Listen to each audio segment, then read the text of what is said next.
Hey traders from around the world, it's Jeremy Alexander Newsome with your Wednesday real life stock review. That's right, Wednesday spelled with an I. Love it, getting back in the groove of October. First few days were a little bit wild and reckless back over here, but ever since this gap on the 11th, things have started to slowly come back to life. Pretty interesting day. Normally I lose on inside day candles, but it is earnings season and there are an abundance of deliciously delightful earnings out there. And speaking of the SPY, for those who have shares, this covered call at 306 for November has already lost a decent amount of its value, and we'll be looking at buying that back relatively soon. Other than that, on the broader market, this gap will fill. The one that came in on 10th to the 11th, go ahead and write that down. It'll fill. Question is just when. And this move that's happening right now looks very similar to right here. I mean, there's a lot of similarities. So yeah, we could go a little bit higher, make a new high, and then fill the gap. We could fill the gap next week or later this week. I'm not entirely sure. But the gap will fill. And overall, I'm still bullish on the market. I know it sounds crazy, but the trend is your friend. And right now the trend is not broken, at least not yet. So that's really all I do to look at the trend is just, look at the trend. I don't really read much more into that. Let's talk some stocks that were requested. Didn't have a ton, but I did have a few. Square on that list, for example, SQ and Square, just hanging out, trading sideways, inside day candle today. But I do like the breakout that happened yesterday. And again, I do still think this gap right here will fill on Square. Just a matter of time. Most people who are in Square have some longer term put sales or some share ownership, and they're just kind of doing covered calls, being patient and buying their time. Netflix coming out with earnings tonight. So here's my thoughts on Netflix. I'm really interested to see what it does. I'm kind of hoping that it gaps in one direction or another, and most likely it will. But I don't think a gap down is going to be that bearish unless it opens at 263. If it opens at 263, we might be able to get a sell-off down to 240. But this long 215 put will pretty much be worthless unless Netflix just hemorrhages and gaps down to like 230 or something. That long put though is more or less being paid for by this short put, the December 180 put sale. So 180 is $100 away on Netflix for December, so that's pretty far away. And then of course this bull call spread is pretty much if Netflix decides to gap up a little bit. And I don't know if it's going to, but this is a very nice consolidation. So if we do get a gap up on Netflix, you best believe that it can run a little bit. So keeping a real close eye on Netflix for sure.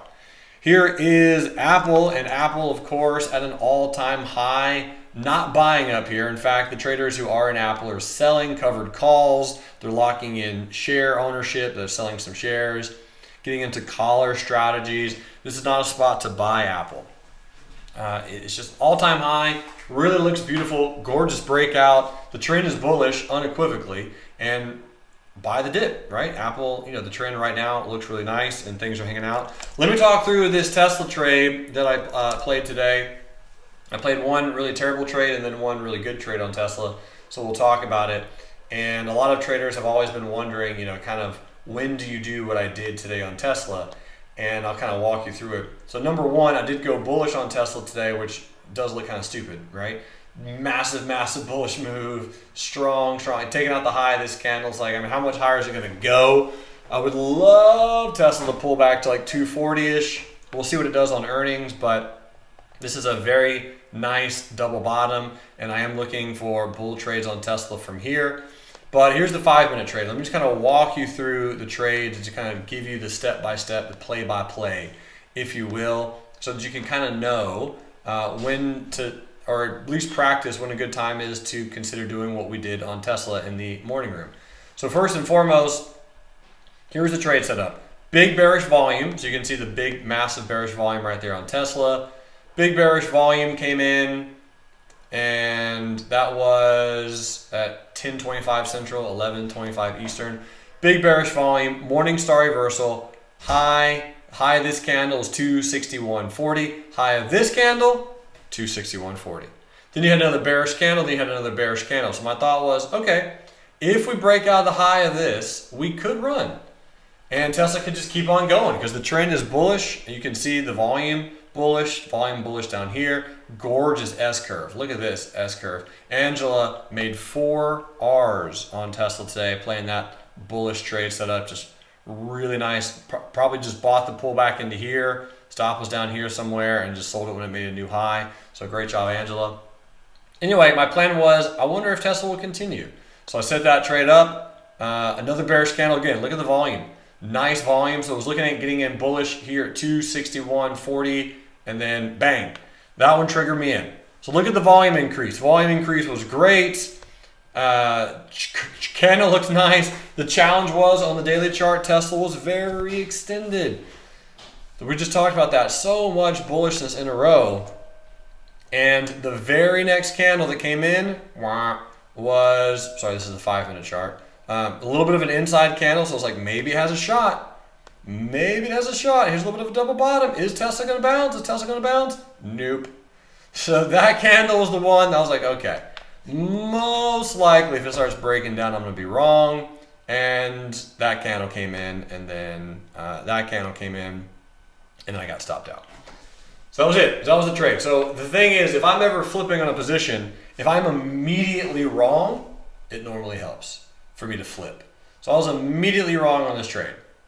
And I lost, got stopped out on an R. And so again, I'll just kind of give you like the play-by-play. This was, again, we just do so many updates on all of our trades so that everyone knows what's going on. Right here was at 10:54 a.m. This is Central Time. There's the setup. And it didn't work, right? It got stopped out. So I was like, okay, guys, we're going to flip. Stopped out on Tesla, flipping on Tesla. So here's the flip, bearish, 259.75 by 260.95. Right, that was step 1. Waited some more. Still no fill on Tesla, just waiting. These are Brad's updates on a Micron bearish trade that a few people are in. And then changing my Tesla day trade, 12:32 Central, and here it was. Right, you had this really nice bullish candle here, really nice bullish candle there. This was a shaved bottom candle. Both of these candles had the exact same low. So check that out. So bang, bang, bang, bang. Just keep trading over here. So this candle and this candle, both of those had the exact same low. I was like, that's interesting. So if we take out the lows of those two candles, one would imagine that it would probably go a little bit lower. So this candle comes in, this candle comes in to get triggered in. That candle comes in, breaks down, closes below the support, closes below the lower shadows. And there it is. That was the flip. So kind of like a little bit of a diagnostic on if I'm getting into a trade, I'm going to go the opposite direction. It's normally if I'm wrong immediately. Workday, one of the gaps of the day. Very nice, phenomenal bearish gap and go. Again, ladies and gentlemen, earnings season is here. So if you need practice, even though this actually was not an earnings gap, but if you want practice spotting gap and goes, this is one of them. And you'd have to have been very, very aggressive on this trade. We were. So shout outs to Joe Sidoti and Hung Lao and Joel. A few of the traders playing this one. I'm going to kind of scroll. This was it. So 4 minutes into market open. Right before market open, I said very bearish gap on workday, waiting for some buying on the 1 minute chart. Because again, it was such a strong bullish trap, bearish gap down that once some 1 minute come in. And looking back at it, I still played it too conservatively. I should have put a stop like right here at 265.33, the 60 cents lower or something. But anyway, waited for this candle to come in. This was the setup right there. Bearish stop limit, 162.91 by 165.91. 157.13 was the target. And that was pretty much it on workday. So I ended up trailing out of that one for 0.47. Did set my stop a little too aggressively. Got stopped out by some pennies. And then she eventually rolled down. Could have been much, much better. But, you know, you can't complain too hard about making money by pressing buttons. Anyway, great gap there. And just some really fun stuff transpiring out there in the markets, my friends. So stay thirsty, stay hungry. Eat and drink the markets, because the next few weeks there are going to be all kinds of great opportunities for us as day traders and active traders in the markets to snag some gains and enrich our lives. I will see you all on Friday for a trade review. And until then, love life, live life, and trade it. Bye.